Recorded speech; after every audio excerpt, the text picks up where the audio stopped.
गीता के 2000 वर्ष बाद तक धर्म के नाम पर संप्रदाय नहीं बने थे, इसीलिए गीता मजहब मुक्त है। उस समय विश्व मनीषा में एक ही शास्त्र गूंज रहा था, उपनिषद सार गीता, मोक्ष और समृद्धि का स्रोत गीता। शास्त्र पढ़ने की अपेक्षा उसका श्रवण अधिक लाभदायक है, क्योंकि उच्चारण की शुद्धता इत्यादि में एकाग्रता बंट जाती है। इसीलिए सरल भाषा में रूपांतरित यथार्थ गीता की ये कैसेट आपकी सेवा में प्रस्तुत है। इनके श्रवण से बच्चे बच्चे में, पास पड़ोस में परमात्मा के शुभ संस्कारों का संचार होगा। आपके घर आंगन का वायुमंडल भी तपोभूमि सा सुरभित हो उठेगा।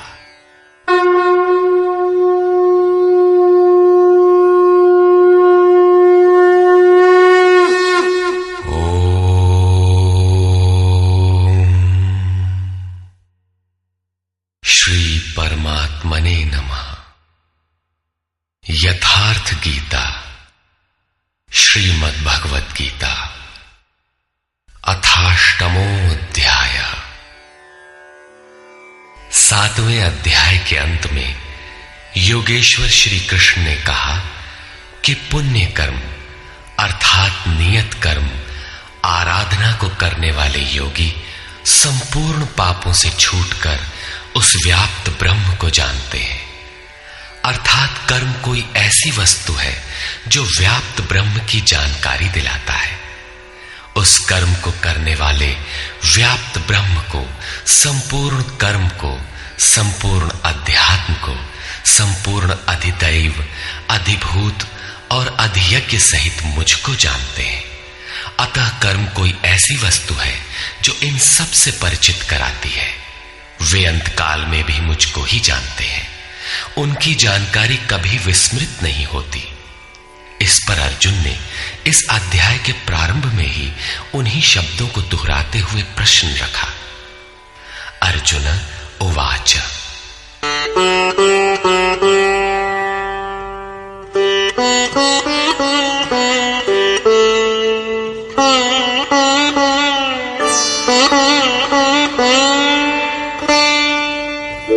किम तद्ब्रह्म किमध्यात्मम् किम कर्म पुरुषोत्तम अधिभूतं च किम प्रोक्तम् अधिदैवं किमुच्यते। हे पुरुषोत्तम, वो ब्रह्म क्या है, अध्यात्म क्या है, कर्म क्या है, अधिभूत तथा अधिदैव किसे कहा जाता है? अधियज्ञ कथम कोत्र देहेऽस्मिन् मधुसूदन प्रयाण काले च कथम ज्ञेयोऽसि नियतात्मभिः। हे मधुसूदन, यहां अधियज्ञ कौन है और वह इस शरीर में कैसे है? सिद्ध है कि अधियज्ञ अर्थात यज्ञ का अधिष्ठाता कोई ऐसा पुरुष है जो मनुष्य शरीर के आधार वाला है। समाहित चित्त वाले पुरुषों द्वारा अंत समय में आप किस प्रकार जानने में आते हैं? इन 7 प्रश्नों का क्रम से निर्णय देने के लिए योगेश्वर श्री कृष्ण बोले। श्री भगवान उवाच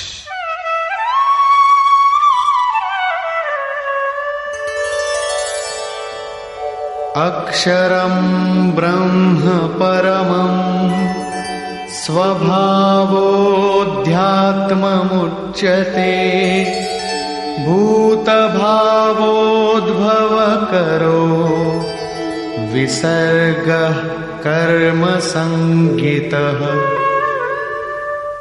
अक्षरम ब्रह्म परमम, जो अक्षय है, जिसका क्षय नहीं होता, वही परम ब्रह्म है। स्वभावः अध्यात्मम उच्यते, स्वयं में स्थिर भाव ही अध्यात्म अर्थात आत्मा का आधिपत्य है। इससे पहले सभी माया के आधिपत्य में रहते हैं, किंतु जब स्वभाव अर्थात स्वरूप में स्थिर भाव अर्थात स्वयं में स्थिर भाव मिल जाता है तो आत्मा का ही आधिपत्य उसमें प्रवाहित हो जाता है। यही अध्यात्म है, अध्यात्म की पराकाष्ठा है।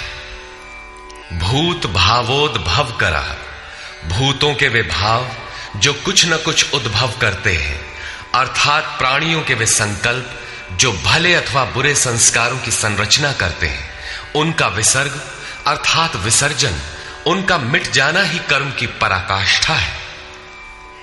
यही संपूर्ण कर्म है जिसके लिए योगेश्वर ने कहा था, वो संपूर्ण कर्म को जानता है। वहां कर्म पूर्ण है, आगे आवश्यकता नहीं है। नियत कर्म, इस अवस्था में जबकि भूतों के वे भाव जो कुछ न कुछ रचते हैं, भले अथवा बुरे संस्कार संग्रह करते हैं, बनाते हैं, वे जब सर्वथा शांत हो जाएं, यही कर्म की संपूर्णता है। इसके आगे कर्म करने की आवश्यकता नहीं रह जाती। अतः कर्म कोई ऐसी वस्तु है जो भूतों के संपूर्ण संकल्पों को, जिनसे कुछ न कुछ संस्कार बनते हैं, उनका शमन कर देती है। कर्म का अर्थ है आराधना, चिंतन, जो यज्ञ में है। अधिभूतं क्षरो भावः पुरुषश्चाधिदैवतम् अधियज्ञोऽहमेवात्र देहे देहभृतां वर। जब तक अक्षय भाव नहीं मिलता तब तक नष्ट होने वाले संपूर्ण क्षर भाव अधिभूत अर्थात भूतों के अधिष्ठान है। वही भूतों की उत्पत्ति के कारण है। पुरुषः च अधिदैवतम, और प्रकृति से परे जो परम पुरुष है वही अधिदैव अर्थात संपूर्ण देवों, दैवी संपद का अधिष्ठाता है। दैवी संपद उसी परम देव में विलय हो जाती है। देहधारियों में श्रेष्ठ अर्जुन, इस मनुष्य तन में मैं ही अधियज्ञ अर्थात यज्ञों का अधिष्ठाता हूं। अतः इसी शरीर में अव्यक्त स्वरूप में स्थित महापुरुष ही अधियज्ञ है। योगेश्वर श्री कृष्ण एक योगी थे जो संपूर्ण यज्ञों का भोक्ता है। अंत में यज्ञ उसमें प्रवेश पा जाते हैं, वही परम स्वरूप मिल जाता है। इस प्रकार अर्जुन के 6 प्रश्नों का समाधान हुआ।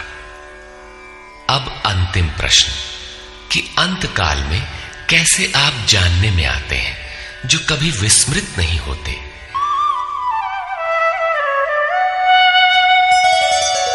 अंतकाले च मामेव स्मरन् मुक्त्वा कलेवरम् यः प्रयाति समद्भावम् याति नास्त्यत्र संशयः। योगेश्वर श्री कृष्ण कहते हैं, जो पुरुष अंतकाल में अर्थात मन के निरोध और विलय काल में मेरा ही स्मरण करते हुए शरीर के संबंध को छोड़ अलग हो जाता है, वो मद्भावम साक्षात मेरे स्वरूप को प्राप्त होता है, इसमें संशय नहीं है। शरीर का निधन शुद्ध अंतकाल नहीं है। मरने के बाद भी शरीरों का क्रम पीछे लगा रहता है। संचित संस्कारों की सतह के मिट जाने के साथ ही मन का निरोध हो जाता है, और वो मन भी जब विलय हो जाता है तो वहीं पर अंतकाल है, जिसके बाद शरीर धारण नहीं करना पड़ता। ये क्रियात्मक है, केवल कहने से वार्ता क्रम से समझ में नहीं आता। जब तक वस्त्रों की तरह शरीर का परिवर्तन हो रहा है तब तक शरीरों का अंत कहां हुआ। मन के निरोध और निरुद्ध मन के भी विलय काल में जीते जी शरीर के संबंधों का विच्छेद हो जाता है। यदि मरने के बाद ही यह स्थिति मिलती तो श्री कृष्ण भी पूर्ण नहीं होते। उन्होंने कहा कि अनेक जन्म के अभ्यास से प्राप्ति वाला ज्ञानी साक्षात मेरा स्वरूप है। मैं वह हूं और वह मुझ में है। लेश मात्र भी उसमें और मुझ में अंतर नहीं है। यह जीते जी प्राप्ति है। जब फिर कभी शरीर न मिले वहीं शरीरों का अंत है। ये तो वास्तविक शरीरांत का चित्रण हुआ, जिसके पश्चात जन्म नहीं लेना पड़ता है। दूसरा शरीरांत मृत्यु है, जो लोक प्रचलित है, किंतु इस शरीरांत के पश्चात पुनः जन्म लेना पड़ता है।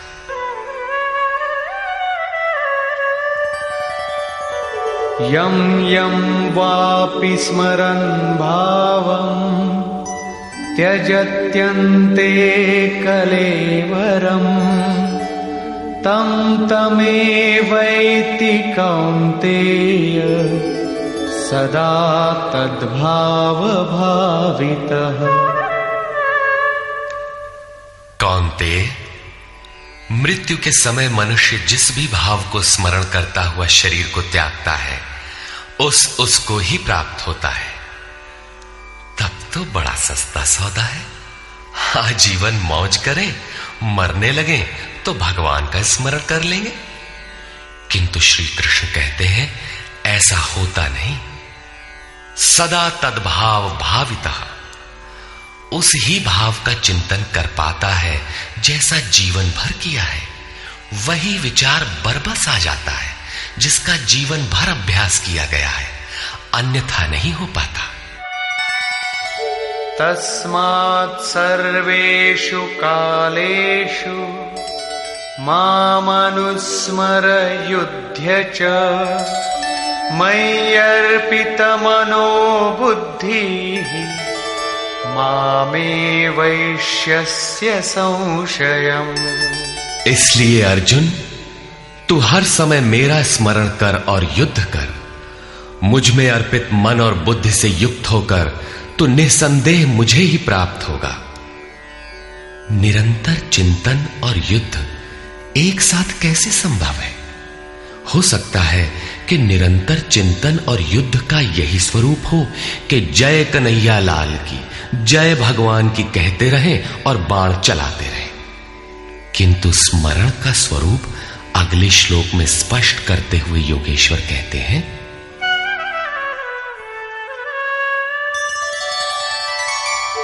अभ्यासयोगयुक्तेन चेतसा नान्यगामिना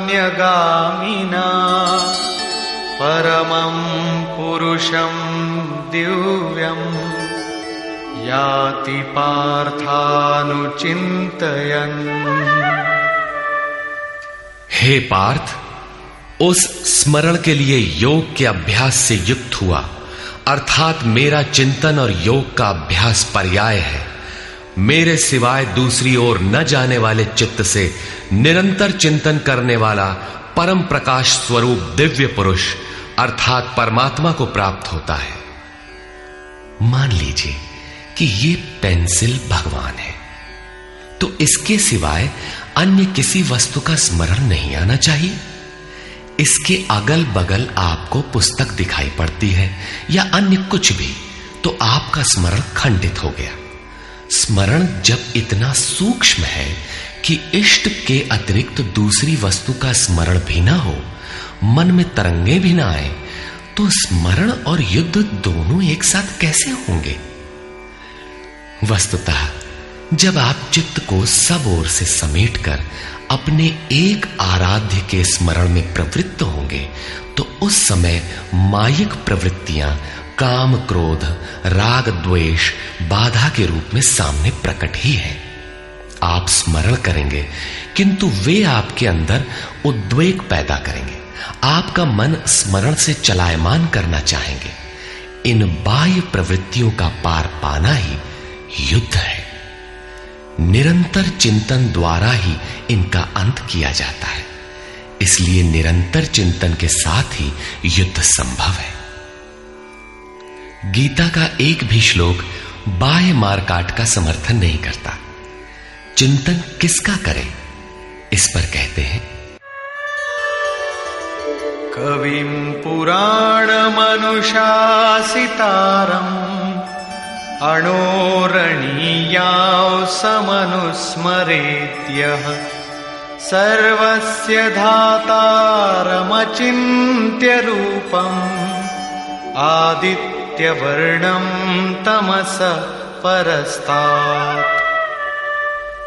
उस युद्ध के साथ वो पुरुष सर्वज्ञ, अनादि, सबके नियंता, सूक्ष्म से भी अति सूक्ष्म, सबके धारण पोषण करने वाले किंतु अचिंत्य, अर्थात जब तक चित्त और चित्त की लहर है तब तक वो दिखाई नहीं देता, चित्त के निरोध और विलय काल में ही जो विदित होता है, नित्य प्रकाश स्वरूप और अविद्या से परे उस परमात्मा का स्मरण करता है। पीछे बताया मेरा चिंतन करता है, यहां कहते हैं परमात्मा का। अतः उस परमात्मा के चिंतन अर्थात ध्यान का माध्यम तत्व स्थित महापुरुष है।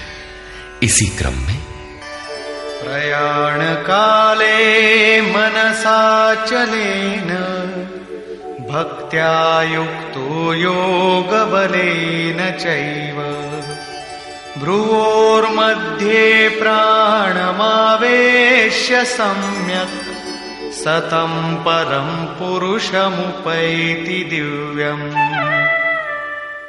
जो निरंतर उस परमात्मा का स्मरण करता है वो भक्ति युक्त पुरुष प्रयाण काले, मन के विलीन अवस्था काल में योग बल से अर्थात उसी नियत कर्म के आचरण द्वारा भ्रिकुटी के मध्य में प्राण को भली प्रकार स्थापित करके अर्थात प्राण अपान को भली प्रकार सम करके न अंदर से उद्वेग पैदा हो न बाह्य संकल्प कोई लेने वाला हो, सत रज तम भली प्रकार शांत हो, सुरत इष्ट में ही स्थित हो, उस काल में वो अचल मन अर्थात स्थिर बुद्धि वाला पुरुष उस दिव्य पुरुष परमात्मा को प्राप्त होता है। सतत स्मरणीय है कि उसी एक परमात्मा की प्राप्ति का विधान योग है। उसके लिए नियत क्रिया का आचरण ही योग क्रिया है, जिसका सविस्तार वर्णन योगेश्वर ने 4वें व 6वें अध्याय में किया है। अभी उन्होंने कहा निरंतर मेरा ही स्मरण कर। कैसे करें? तो इसी योग धारणा में स्थिर रहते हुए करना है। ऐसा करने वाला दिव्य पुरुष को ही प्राप्त होता है, जो कभी विस्मृत नहीं होता। यहां इस प्रश्न का समाधान हुआ कि आप प्रयाण काल में किस प्रकार जानने में आते हैं। पाने योग्य पद का चित्र देखें, जो गीता में स्थान स्थान पर आया है। यदक्षरं वेदविदो वदन्ति विशन्ति यद्यतयो वीतरागाः यदिच्छन्तो ब्रह्मचर्यं चरन्ति तत्ते पदं संग्रहेण प्रवक्ष्ये। वेदविद अर्थात अविदित तत्व को प्रत्यक्ष जानने वाले लोग जिस परम पद को अक्षरम अक्षय कहते हैं, वीतराग महात्मा जिसमें प्रवेश के लिए यत्नशील रहते हैं, जिस परम पद को चाहने वाले ब्रह्मचर्य का पालन करते हैं। ब्रह्मचर्य का अर्थ जननेन्द्रिय मात्र का निरोध नहीं, बल्कि ब्रह्म आचरति सब ब्रह्मचारी, बाह्य स्पर्शों को मन से त्याग कर ब्रह्म का निरंतर चिंतन स्मरण ही ब्रह्मचर्य है। जो ब्रह्म का दर्शन करा उसी में स्थान दिला शांत हो जाता है। इस आचरण से इंद्रिय संयम ही नहीं बल्कि सकलेंद्रिय संयम स्वतः हो जाता है। इस प्रकार जो ब्रह्मचर्य का आचरण करते हैं, जो हृदय में संग्रह करने योग्य है, धारण करने योग्य है, उस पद को मैं तेरे लिए कहूंगा। वो पद है क्या? कैसे पाया जाता है? इस पर योगेश्वर श्री कृष्ण कहते हैं, सर्वद्वाराणि संयम्य मनोहृदि निरुध्य च मूर्ध्याधायात्मनः प्राणम् आस्थितो योगधारणा। सब इंद्रियों के दरवाजों को रोककर अर्थात वासनाओं से अलग रहकर मन को हृदय में स्थित करके ध्यान हृदय में ही धरा जाता है, बाहर नहीं। पूजा बाहर नहीं होती। और प्राण अर्थात अंतःकरण के व्यापार को मस्तिष्क में निरोध कर योग धारणा में स्थित होकर योग को धारण किए रहना है, दूसरा तरीका नहीं है। इस प्रकार स्थित होकर ओमित्येकाक्षरं ब्रह्म व्याहरन् मामनुस्मरन् यः प्रयाति त्यजन् देहं स याति परमां गतिम्। जो पुरुष ओम इति ओम इतना ही जो अक्षय ब्रह्म का परिचायक है, उसका जाप तथा मेरा स्मरण करता हुआ शरीर का त्याग कर जाता है, वो पुरुष परम गति को प्राप्त होता है। श्री कृष्ण एक योगेश्वर परम तत्व में स्थित महापुरुष सद्गुरु थे। योगेश्वर श्री कृष्ण ने बताया कि ओम अक्षय ब्रह्म का परिचायक है, तू उसका जप कर और ध्यान मेरा कर। प्राप्ति के हर महापुरुष का नाम वही होता है जिसे वो प्राप्त है, इसलिए नाम ओम का बताया और रूप अपना। योगेश्वर ने कृष्ण कृष्ण जपने का निर्देश नहीं दिया। कालांतर में भावुकों ने उनका भी नाम जपना आरंभ कर दिया और अपनी श्रद्धा के अनुसार उसका फल भी पाते हैं। जैसा कि मनुष्य की श्रद्धा जहां टिक जाती है, वहां मैं ही उसकी श्रद्धा को पुष्ट करता तथा मैं ही फल का विधान भी करता हूं। श्री कृष्ण ओम पर बल देते हैं। ओहम स ओम, अर्थात वो सत्ता मेरे भीतर है। ये ओम भी उस परम सत्ता का परिचय देकर शांत हो जाता है।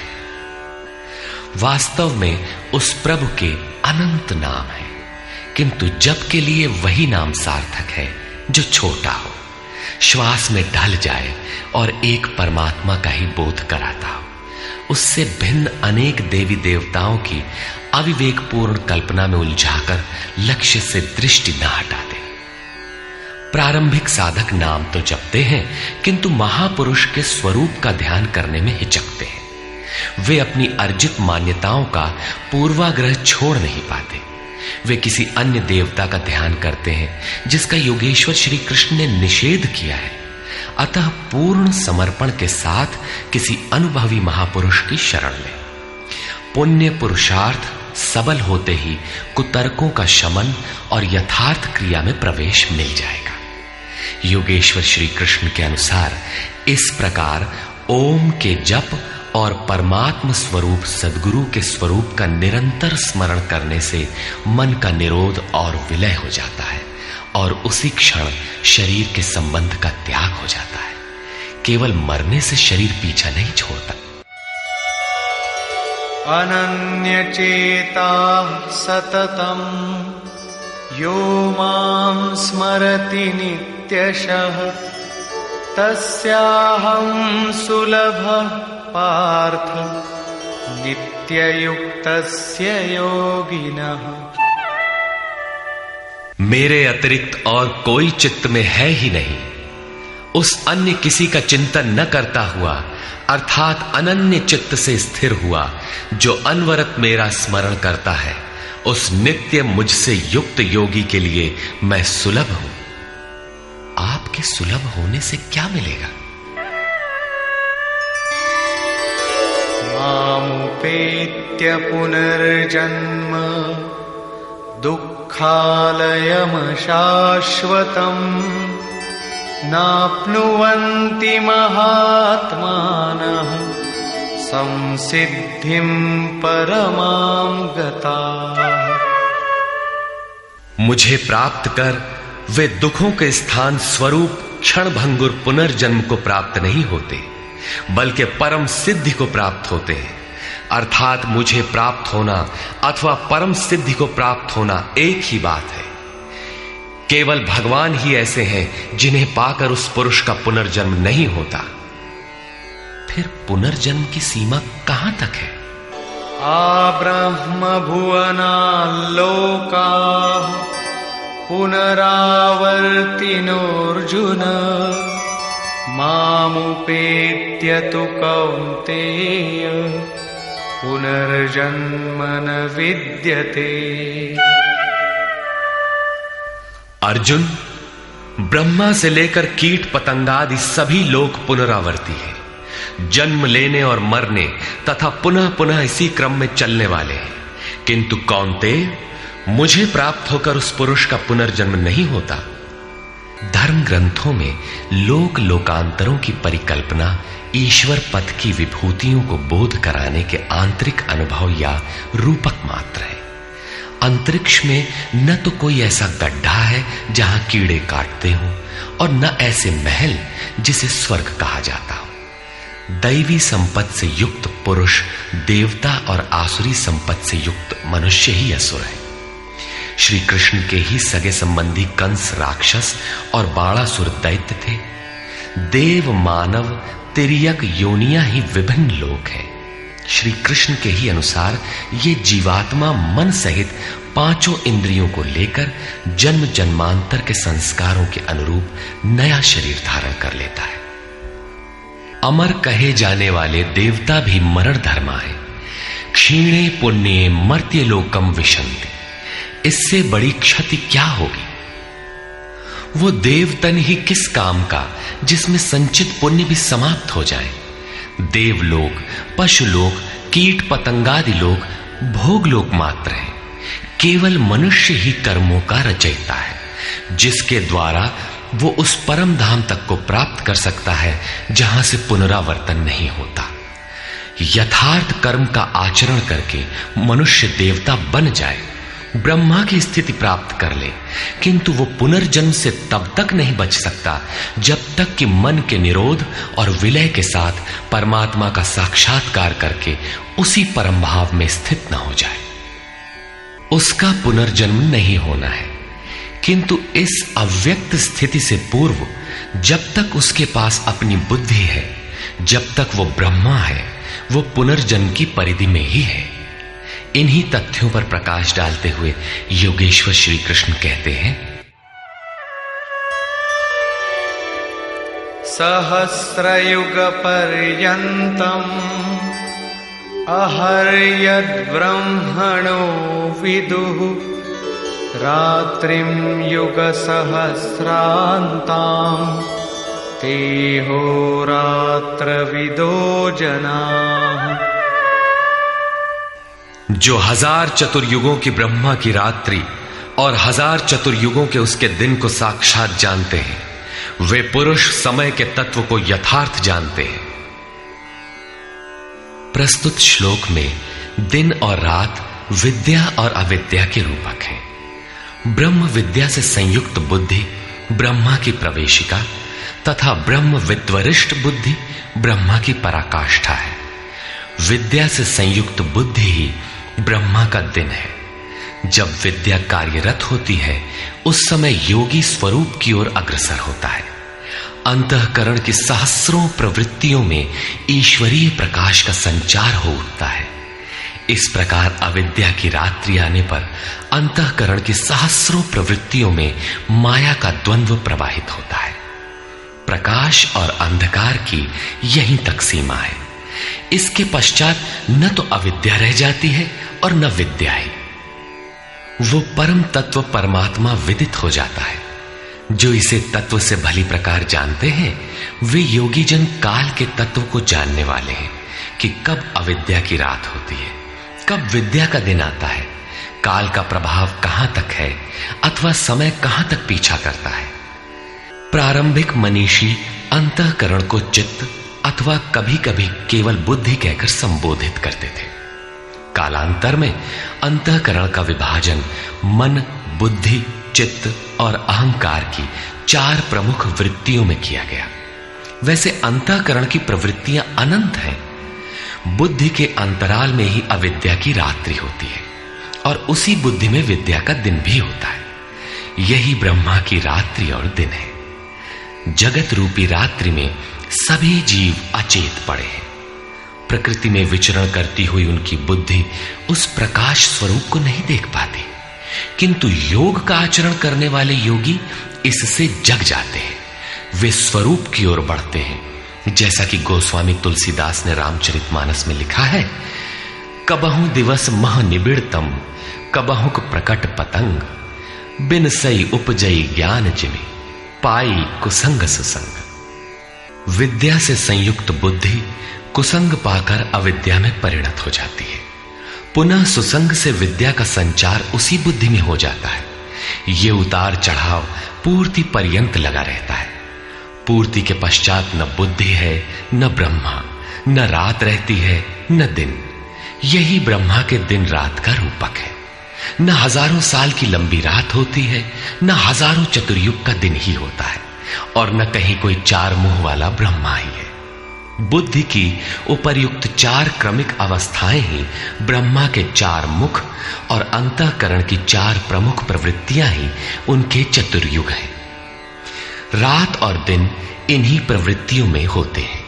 जो पुरुष इसके भेद को तत्व से जानते हैं, वे योगी जन काल के भेद को जानते हैं कि काल कहां तक पीछा करता है और कौन पुरुष काल से भी अतीत हो जाता है। रात्रि और दिन, अविद्या और विद्या में होने वाले कार्य को योगेश्वर श्री कृष्ण स्पष्ट करते हैं।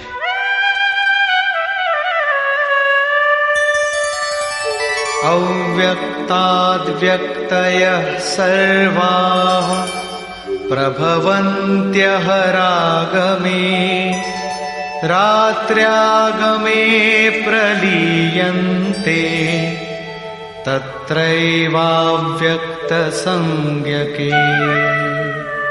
ब्रह्मा के दिन के प्रवेश काल में अर्थात विद्या, दैवी संपत्ति के प्रवेश काल में संपूर्ण प्राणी अव्यक्त बुद्धि में जागृत हो जाते हैं, और रात्रि के प्रवेश काल में उसी अव्यक्त अदृश्य बुद्धि में जागृति के सूक्ष्म तत्व अचेत हो जाते हैं। वे प्राणी अविद्या की रात्रि में स्वरूप को स्पष्ट देख नहीं पाते, किंतु उनका अस्तित्व रहता है। जागृत होने और अचेत होने का माध्यम ये बुद्धि है, जो सब में अव्यक्त रहती है, दृष्टिगोचर नहीं है।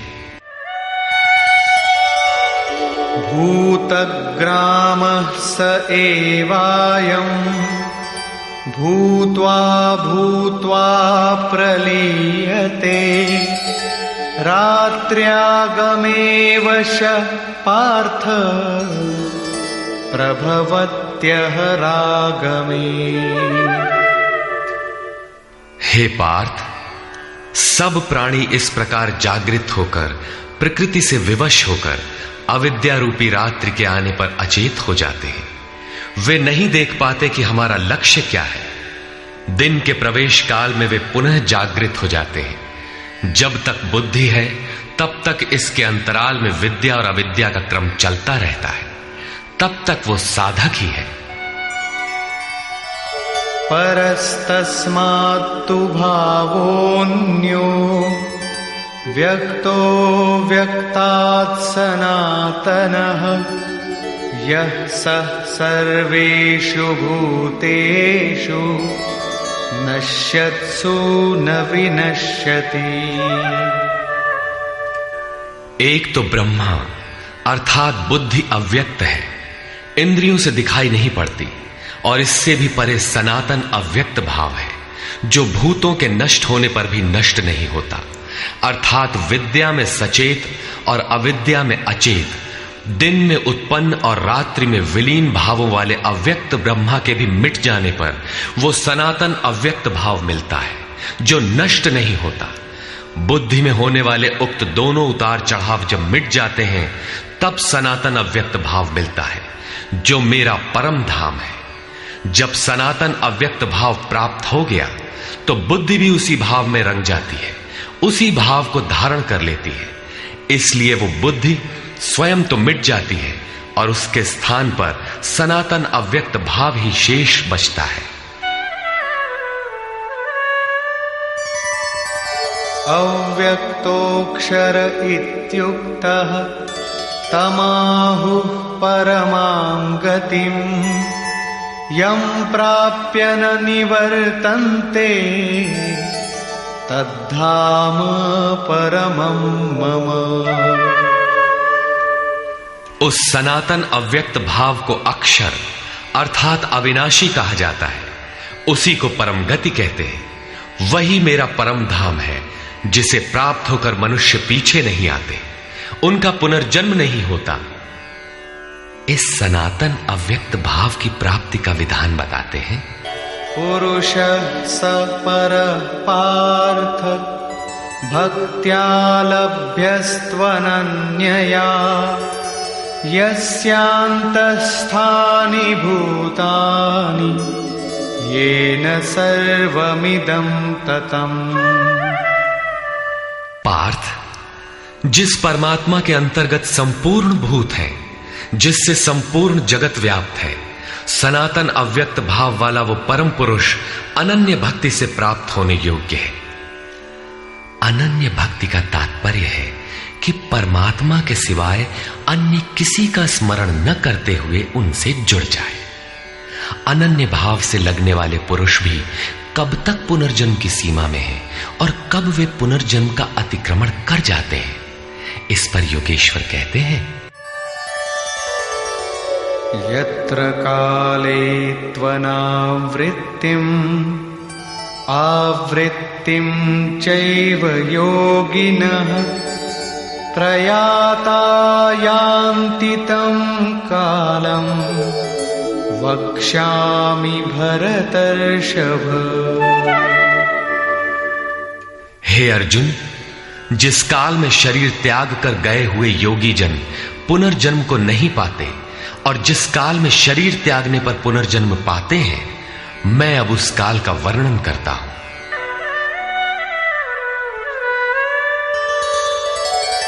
अग्निर्ज्योतिरः शुक्लः षण्मासा उत्तरायणम् तत्र प्रयाता गच्छन्ति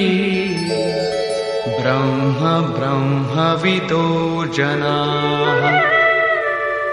शरीर संबंध का त्याग करते समय जिसके समक्ष ज्योतिर्मय अग्नि जल रहा हो, दिन का प्रकाश फैला हो, सूर्य चमक रहा हो, शुक्ल पक्ष का चंद्र बढ़ रहा हो, उत्तरायण का निरभ्र और सुंदर आकाश हो, उस काल में प्रयाण करने वाले ब्रह्मवेत्ता योगी जन ब्रह्म को प्राप्त होते हैं। अग्नि ब्रह्म तेज का प्रतीक है, दिन विद्या का प्रकाश है, शुक्ल पक्ष निर्मलता का द्योतक है, विवेक, वैराग्य, शम, दम, तेज और प्रज्ञा ये षडैश्वर्य ही षण्मास है। ऊर्ध्व रेता स्थिति ही उत्तरायण है। प्रकृति से सर्वथा परे इस अवस्था में जाने वाले ब्रह्मवेत्ता योगी जन ब्रह्म को प्राप्त होते हैं।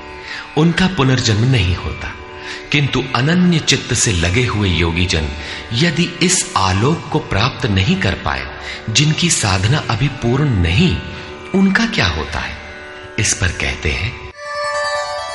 धूमो रात्रिस्तथा कृष्णः षण्मासा दक्षिणायनम् तत्र चान्द्रमसं ज्योतिः योगी प्राप्य निवर्तते। जिसके प्रयाण काल में धुआं फैल रहा हो, योगाग्नि हो, अग्नि यज्ञ प्रक्रिया में पाए जाने वाले अग्नि का स्वरूप है, किंतु धुएं से आच्छादित हो, अविद्या की रात्रि हो, अंधेरा हो, कृष्ण पक्ष का चंद्रमा क्षीण हो रहा हो, कालिमा का बाहुल्य हो, षड विकारों अर्थात काम, क्रोध, लोभ, मोह, मद और मत्सर से युक्त दक्षिणायन अर्थात बहिर्मुखी हो, जो परमात्मा के प्रवेश से अभी बाहर है, उस योगी को पुनः जन्म लेना पड़ता है। तो क्या शरीर के साथ उस योगी की साधना नष्ट हो जाती है? इस पर योगेश्वर श्री कृष्ण कहते हैं। शुक्ल कृष्णे गति हेते जगतः शाश्वते मते एकया यात्यनावृत्तिम् अन्यया वर्तते पुनः।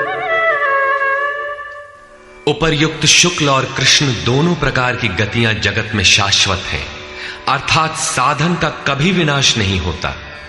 एक अर्थात शुक्ल अवस्था में प्रयाण करने वाला पीछे न आने वाली परम गति को प्राप्त होता है, और दूसरी अवस्था में जिसमें क्षीण प्रकाश तथा अभी कालिमा है, ऐसी अवस्था को गया हुआ पीछे लौटता है, जन्म लेता है। जब तक पूर्ण प्रकाश नहीं मिलता तब तक उसे भजन करना है। प्रश्न पूर्ण हुआ। अब इसके लिए साधन पर पुनः बल देते हैं।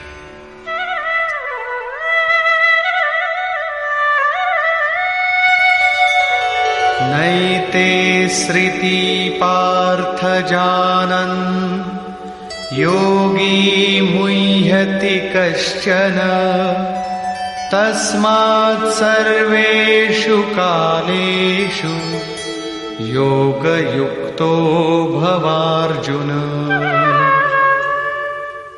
हे पार्थ, इस प्रकार इन मार्गों को जानकर कोई भी योगी मोहित नहीं होता। वो जानता है कि पूर्ण प्रकाश पा लेने पर ब्रह्म को प्राप्त होगा और क्षीण प्रकाश रहने पर भी पुनर्जन्म में साधन का नाश नहीं होता। दोनों गतियां शाश्वत हैं। अतः अर्जुन, तो सब काल में योग से युक्त हो, अर्थात निरंतर साधन कर। वेदेषु यज्ञेषु तपस्सु चैव दानेषु यत् पुण्यफलं प्रदिष्टम् अत्येति तत्सर्वमिदं विदित्वा योगी परं स्थानमुपैति चाद्यम्। इसको साक्षात्कार सहित जानकर, मानकर नहीं, योगी वेद, यज्ञ, तप और दान के पुण्य फलों का निसंदेह अतिक्रमण कर जाता है और सनातन परम पद को प्राप्त होता है। अविदित परमात्मा की साक्षात जानकारी का नाम वेद है। वो अविदित तत्व जब विदित हो ही गया तो अब कौन किसे जाने। अतः विदित होने के पश्चात वेदों से भी प्रयोजन समाप्त हो जाता है, क्योंकि जानने वाला भिन्न नहीं है। यज्ञ अर्थात आराधना की नियत क्रिया आवश्यक थी, किंतु जब वो तत्व विदित हो गया तो किसके लिए भजन करें। मन सहित इंद्रियों को लक्ष्य के अनुरूप तपाना तप है। लक्ष्य प्राप्त होने पर किसके लिए तप करें। मन, वचन और कर्म से सर्वतोभावेन समर्पण का नाम दान है। इन सब का पुण्य फल है परमात्मा की प्राप्ति। फल भी अब विलग नहीं है, अतः इन सब की अब आवश्यकता न रही। वो योगी यज्ञ, तप, दान इत्यादि के फल को भी पार कर जाता है। वो परम पद को प्राप्त होता है। निष्कर्ष, इस अध्याय में 5 प्रमुख बिंदुओं पर विचार किया गया, जिनमें सर्वप्रथम अध्याय 7 के अंत में योगेश्वर श्री कृष्ण द्वारा बीजारोपित प्रश्नों को स्पष्ट समझाने की जिज्ञासा से इस अध्याय के आरंभ में अर्जुन ने 7 प्रश्न किए कि भगवान, जिसे आपने कहा वह ब्रह्म क्या है, वह अध्यात्म क्या है, वह संपूर्ण कर्म क्या है, अधिदैव, अधिभूत और अधियज्ञ क्या है, और अंतकाल में आप किस प्रकार जानने में आते हैं कि कभी विस्मृत नहीं होते। योगेश्वर श्री कृष्ण ने बताया कि जिसका विनाश नहीं होता वही पर ब्रह्म है। स्वयं की उपलब्धि वाला परम भाव ही अध्यात्म है, जिससे जीव माया के आधिपत्य से निकलकर आत्मा के आधिपत्य में हो जाता है, वही अध्यात्म है। और भूतों के वे भाव जो शुभ अथवा अशुभ संस्कारों को उत्पन्न करते हैं, उन भावों का रुक जाना, विसर्ग, मिट जाना ही कर्म की संपूर्णता है। इसके आगे कर्म करने की आवश्यकता नहीं रह जाती। अतः कर्म कोई ऐसी वस्तु है जो संस्कारों के उद्गम को ही मिटा देता है। इसी प्रकार क्षर भाव अधिभूत हैं, अर्थात नष्ट होने वाले ही भूतों को उत्पन्न करने में माध्यम है। वे ही भूतों के अधिष्ठाता हैं। परम पुरुष ही अधिदैव है, उसमें दैवी संपद विलीन होती है। इस शरीर में अधियज्ञ मैं ही हूं, अर्थात जिसमें यज्ञ विलय होते हैं वह मैं हूं। यज्ञ का अधिष्ठाता हूं, वह मेरे स्वरूप को ही प्राप्त होता है, अर्थात श्री कृष्ण एक योगी थे। अधियज्ञ कोई ऐसा पुरुष है जो इस शरीर में रहता है, बाहर नहीं। अंतिम प्रश्न कि अंत समय में आप किस प्रकार जानने में आते हैं? उन्होंने बताया कि जो मेरा निरंतर स्मरण करते हैं, मेरे सिवाय किसी दूसरे विषय वस्तु का चिंतन नहीं आने देते और ऐसा करते हुए शरीर का संबंध त्याग देते हैं, वे मेरे साक्षात स्वरूप को प्राप्त होते हैं, जिसे अंत में ही वही प्राप्त रहता है। शरीर की मृत्यु के साथ यह उपलब्धि होती हो ऐसी बात नहीं है। मरने पर ही मिलता तो श्री कृष्ण पूर्ण न होते। अनेक जन्मों में चलकर पाने वाला ज्ञानी उनका स्वरूप न होता। मन का सर्वथा निरोध और निरुद्ध मन का भी विलय ही अंतकाल है, जहां फिर शरीरों की उत्पत्ति का माध्यम शांत हो जाता है। उस समय वह परम भाव में प्रवेश पा जाता है, उसका पुनर्जन्म नहीं होता। इस प्राप्ति के लिए उन्होंने स्मरण का विधान बताया। अर्जुन, निरंतर मेरा स्मरण कर और युद्ध कर, दोनों एक साथ कैसे होंगे? कदाचित ऐसा हो कि जय गोपाल हे कृष्ण कहते रहें, लाठी भी चलाते रहें। स्मरण का स्वरूप स्पष्ट किया कि योग धारणा में स्थिर रहते हुए मेरे सिवाय अन्य किसी भी वस्तु का स्मरण न करते हुए निरंतर स्मरण कर। जब स्मरण इतना सूक्ष्म है तो युद्ध कौन करेगा? मान लीजिए यह पुस्तक भगवान है, तो इसके अगल बगल की वस्तु, सामने बैठे हुए लोग या अन्य देखी सुनी कोई वस्तु संकल्प में भी न आए, दिखाई न पड़े। यदि दिखाई पड़ती है तो स्मरण नहीं है। ऐसे स्मरण में युद्ध कैसा? वस्तुतः जब आप इस प्रकार निरंतर स्मरण में प्रवृत्त होंगे तो उसी क्षण युद्ध का सही स्वरूप खड़ा होता है। उस समय मायिक प्रवृत्तियां बाधा के रूप में प्रत्यक्ष ही हैं। काम, क्रोध, राग, द्वेष दुर्जय शत्रु हैं। ये शत्रु स्मरण करने नहीं देंगे। इनसे पार पाना ही युद्ध है। इन शत्रुओं के मिट जाने पर ही व्यक्ति परम गति को प्राप्त होता है। इस परम गति को पाने के लिए अर्जुन, तू जप तो ओम का और ध्यान मेरा कर, अर्थात श्री कृष्ण एक योगी थे। नाम और रूप आराधना की कुंजी है। योगेश्वर श्री कृष्ण ने इस प्रश्न को भी लिया कि पुनर्जन्म क्या है, उसमें कौन कौन आते हैं। उन्होंने बताया कि ब्रह्मा से लेकर यावन मात्र जगत पुनरावर्ती है और इन सब के समाप्त होने पर भी मेरा परम अव्यक्त भाव तथा उसमें स्थिति समाप्त नहीं होती। इस योग में प्रविष्ट पुरुष की दो गतियां हैं। जो पूर्ण प्रकाश को प्राप्त षडैश्वर्य संपन्न ऊर्ध्वरेता है, जिसमें लेश मात्र भी कमी नहीं है, वह परम गति को प्राप्त होता है। यदि उस योग कर्ता में लेश मात्र भी कमी है, कृष्ण पक्ष सी कालिमा का संचार है, ऐसी अवस्था में शरीर का समय समाप्त होने वाले योगी को जन्म लेना पड़ता है। वह सामान्य जीव की तरह जन्म मरण के चक्कर में नहीं फंसता, बल्कि जन्म लेकर उससे आगे की शेष साधना को पूरा करता है। इस प्रकार आगे के जन्म में उसी क्रिया से चलकर वह भी वहीं पहुंच जाता है जिसका नाम परम धाम है। पहले भी श्री कृष्ण कह आए हैं कि इसका थोड़ा भी साधन जन्म मरण के महान भय से उद्धार करा के ही छोड़ता है। दोनों रास्ते शाश्वत हैं, अमिट हैं। इस बात को समझकर कोई भी पुरुष योग से चलायमान नहीं होता। अर्जुन, तू योगी बन। योगी वेद, तप, यज्ञ और दान के भी पुण्य फलों का उल्लंघन कर जाता है, परम गति को प्राप्त होता है। इस अध्याय में स्थान स्थान पर परम गति का चित्रण किया गया है, जिसे अव्यक्त, अक्षय और अक्षर कहकर संबोधित किया गया है, जिसका कभी क्षय अथवा विनाश नहीं होता। अतः ओम तत्सदिति श्रीमद् भगवद गीता सूपनिषत्सु ब्रह्म विद्यायाम योग शास्त्रे श्री कृष्णार्जुन संवादे अक्षर ब्रह्म योगो नाम अष्टमोऽध्यायः। इस प्रकार स्वामी अड़गड़ानंद कृत श्रीमद् भगवद गीता के भाष्य यथार्थ गीता का 8वां अध्याय पूर्ण होता है। हरि ओम तत्सत।